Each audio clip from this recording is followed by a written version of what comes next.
Hi everyone, Heather here from Geegaw's greenhouse. There's the greenhouse behind me.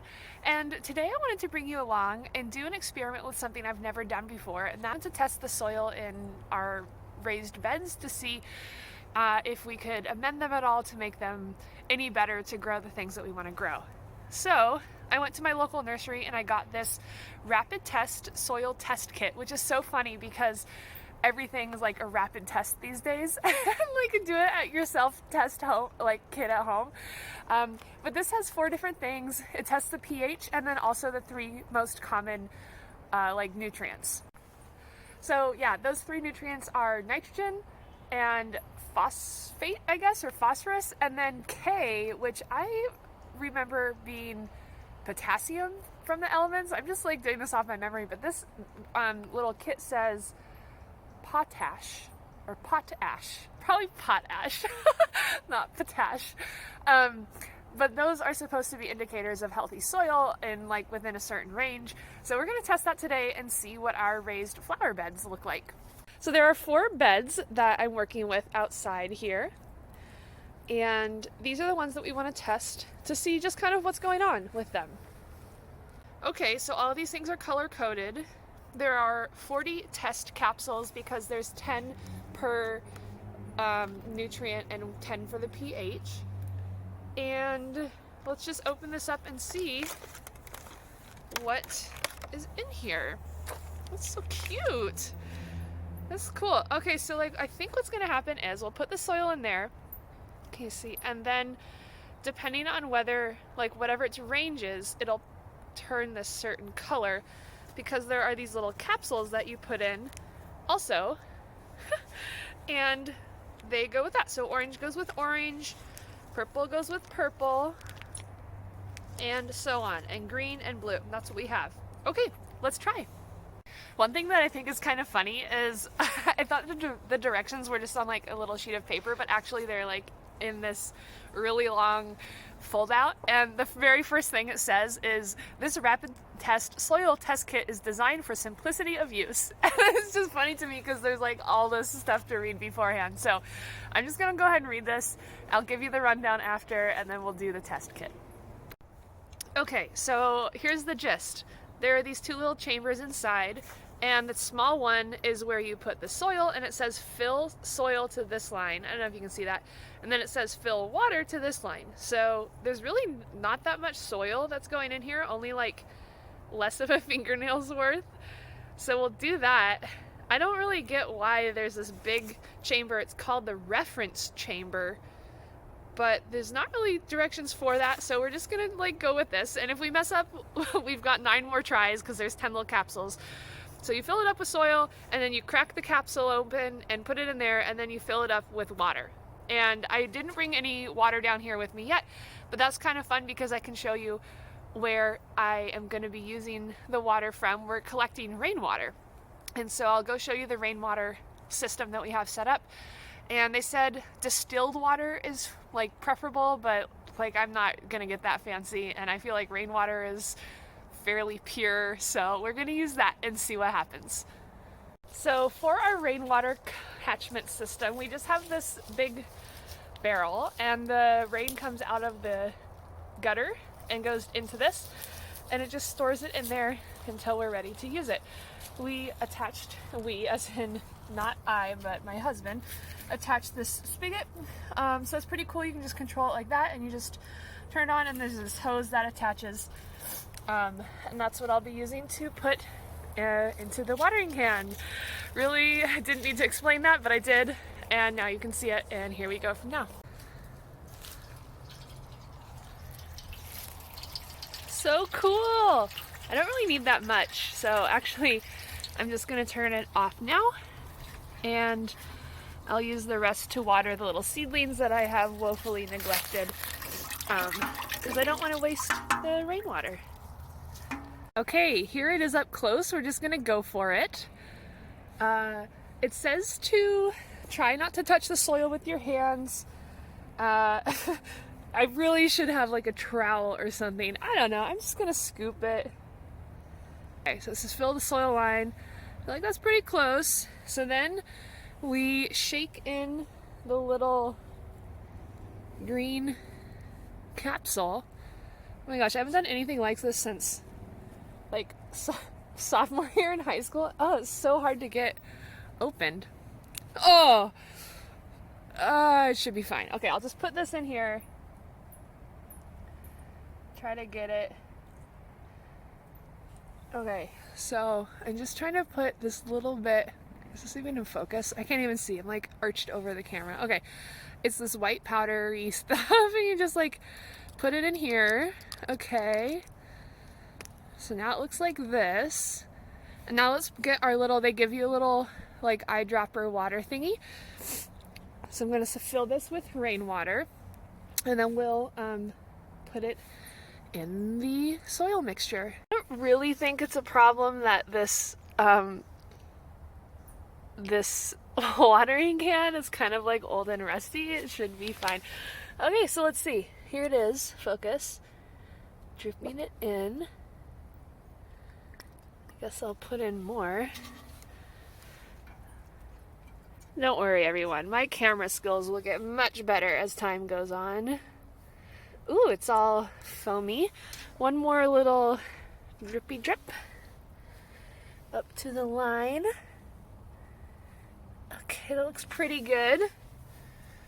And now we put this little thingy on, the cap, and we shake it, and then we wait for 10 minutes. Can I do this one-handed? Okay. We'll see. Oh, cool. So it's all floating around. So what's going to happen is, apparently, the mixture will turn a color, and I guess the color is going to match one of the ones on the side. So we'll just put this here and see what happens. Okay, so in fairly typical fashion, I just went for it with the other two tests, and you may have seen me put them down next to the first pH one. And I noticed that there was not a little line for where the soil needed to go on the other two, but I thought, whatever, they probably just figure that you know what you're doing because you've done the first one this way, so the other ones are going to be like this. But that's actually not the case. And my husband came home from work, and he works in quality assurance at a science lab, and he's like, what are you doing? And so we stopped. I reread the directions for the tests with the different minerals, and it's a completely different process. It's just a larger process. So now we need to take a cup of soil and 5 cups of water and mix it together and then let it settle, and then from that settled water take samples and put those into the test chamber and the reference chamber, and we're probably gonna have to do that inside. Okay, we are back inside now, but I wanted to show you the results. I guess these are the final results of the pH test for one of the raised beds that we did. That's pretty cool, huh? It looks like it's pH, looks like it's right in the middle, like this one, which is pH 6, so slightly acidic, which is good for some plants, and I'll have to research if those are the plants that I'm planting, or if we need to make any kind of changes and make it more conducive to the plants that we are planting. But the reason we're inside is because it's dark, and because I rushed through the other process, and these are mistake samples. What I'm going to do is get it's 2 cups of soil, looking down to see if we have that much. My husband just kind of like helped me get everything inside because it got really dark really quickly, and then I'll fill it up, and I'm just going to use tap water for this time. Okay, here's the soil, here's the 2 cups. This is a big one that can hold up to 4, and this is one that just holds 1. And I guess I think I'm just going to dump everything into the 4 one because that's kind of just how I roll. And we'll see how much we have here. Oh my gosh, if that's not 2 cups pretty much exactly. Oh, it's not. Nope, I need to go get a little more. Okay, got some more soil, putting some more in. Just need a little bit more.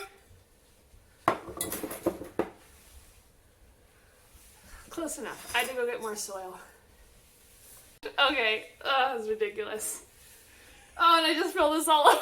I'll just take 1 cup out. Okay. Here's the deal. Turns turns out we only need 1 cup of soil, so it was fine. It was way more than fine. So I'm just gonna take I'm just gonna take 1 cup out. Okay, consulting the directions one more time.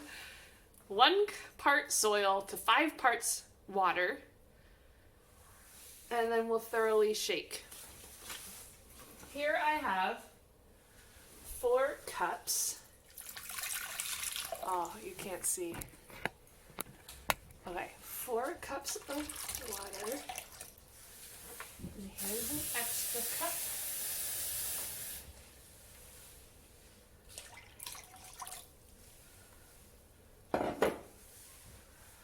And then I guess just do this. I feel like this is a recipe for disaster as well. This is testing the quality of Pyrex's lids.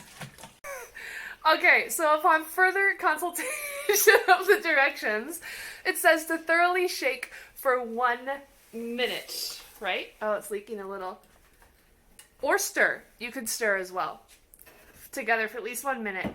And then allow the mixture to stand undisturbed until it settles, 30 minutes to 24 hours depending on the soil. Okay, I'm actually super excited. I have not yet taken the lid off. Oh, it was kind of, there was like gas in there. Trying not to shake it because the whole point was to wait. Cool. So let's see. You ready? I'm kind of nervous. Okay, let's do blue first. So you can see that there's this fill line where that little dotted line is right here. So we gotta go in and fill it up to there. And then on the back, this is where we're gonna put the little pill and this is what's gonna help it turn color. And then this just gets filled for like the reference, I guess. I don't really understand it, but you fill this with water too. Okay, so I'm going in and I need to get, this is kind of hard, no sediment. Oh my gosh, no sediment. Okay, nice. Oh, nice. I think I did a good job. Okay, let's fill the reference chamber first. Oh my gosh, this is going to take forever. I'm going to fill up the test chamber to make sure that we have the test chamber filled. And then we'll worry about the other part. This is also science-y. I feel like I'm in high school again. Come here. You're supposed to do it horizontally. Oh, this is hard. Over the test chamber. It's kind of... Okay, here we go. It's coming. I can feel it. Oh, trying to... Okay, here we go.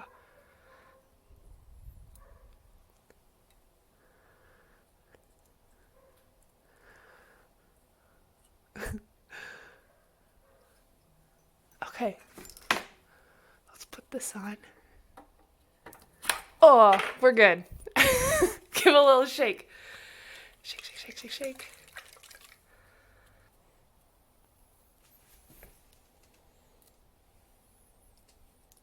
Okay, so it's been 10 minutes, and kind of disappointingly, very little seemed to happen in that time. This orange one had the most color. It doesn't totally look depleted, but it also definitely doesn't look adequate, so it looks K1 deficient. That's the most exciting news that we have. The purple one, nitrogen, seems like it didn't react. It doesn't even seem the color of what it is when it's depleted. So I'm going to run this test again. It just looks totally foggy. So we're going to try that one again, like any good scientist. Do multiple runs. And because I'm doing that one again, I'm going to do the other two as well. And same with phosphorus. Its color is kind of cloudy. So I don't know what that means either. Doesn't really match any of these. So I figured since we have 5 cups of water of this stuff, I'm going to do it again because it took like over a day to settle and I don't want to have to wait again to do the same test. So we're going to run those again. And in the meantime, what I did was I actually ran out and got samples from the other 2 like garden bed ones so that those can start like sifting or separating the water and the soil so that I can hopefully do those tomorrow. Hopefully by tomorrow we'll have all of the tests done. And then this weekend, that'll line up nicely. Today's Thursday. So then this weekend I'll be able to go right into the nursery and get whatever like amendments that I need for the soil, and then we'll be able to plant probably early next week. Okay, it's a couple days later, and I'm going to give you the short version. We tested all the soils, and they need all the amendments. Nitrogen, phosphorus, and potash are all depleted, and we need to fix that. So I went to my local nursery, and I got chicken manure, which was something that they recommended that had all of the things, but especially nitrogen, and just having that mixed in will be beneficial. I've heard that chicken manure can actually be quite aggressive on certain garden beds, but I'm just taking comfort in this, that this is what the man at the nursery recommended to me, though I am dumping far too much in this one bed at one time, and really it should be spread over the 3 beds, just like what the guy at the nursery said, and that's kind of what Jeff said right there too. So now you see me kind of taking it and scooping it up into the 3rd bed, and I have to shovel more from the 1st bed into the 3rd. So it was definitely a process to get the soil tested and like neutralized and get it all fixed up, but I'm glad that I took the steps to do it. And then the last little thing that we did was we put some more potting soil on top, just to give it some more fresh soil and to kind of raise the level of the beds so that there'd be plenty of growing room for all of the lovely plants that we're going to start growing soon.